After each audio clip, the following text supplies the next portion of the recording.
இப்போ தொலைக்காட்சியில் வந்து பேசுறதுக்கு வணிகம் வேண்டான்னு சொன்ன ஒருத்தருக்கு புகழ் வேண்டான்னு சொன்னவர் எதுக்கு தொலைக்காட்சியில் பேசப்படணும் இப்படிங்கிற ஒன்று இருக்கும்.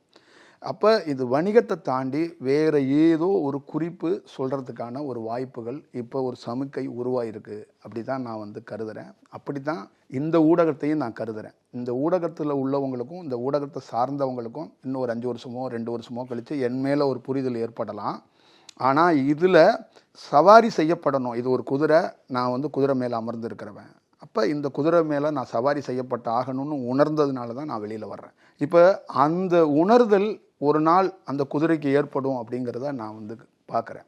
அதே மாதிரி ஒளி தேகம் காற்று தேகம் 2 வடிவத்துக்குள்ளே இருக்கும். ஒரு காற்றாக இருக்கக்கூடிய ஒரு வடிவமும் ஒரு தியானத்துக்குள்ள ஆரம்ப நிலைக்குள்ள ஆரம்பத்தில் ஒருத்தர் வாசி இந்த சிவா அப்படிங்கிறதுக்குள்ள காற்றில் இருக்கிற அந்த காற்றே மேம்பட மேம்பட மேம்பட ஒளி தேகமாக மாறும். அப்போ அந்த ஒளி தேகமாக மாறும்போது அவங்க சமாதி ஆக மாட்டாங்க, எங்கேயாவது மறைஞ்சிருவாங்க. அவங்களுடைய உடலை அவங்க வந்து ஒரு காற்று மாதிரி கரைக்க முடியும். அந்த காற்றில் வந்து அந்த ஒன்றும் இல்லாமல் ஒரு சூழலை வந்து மாற்ற முடியும்.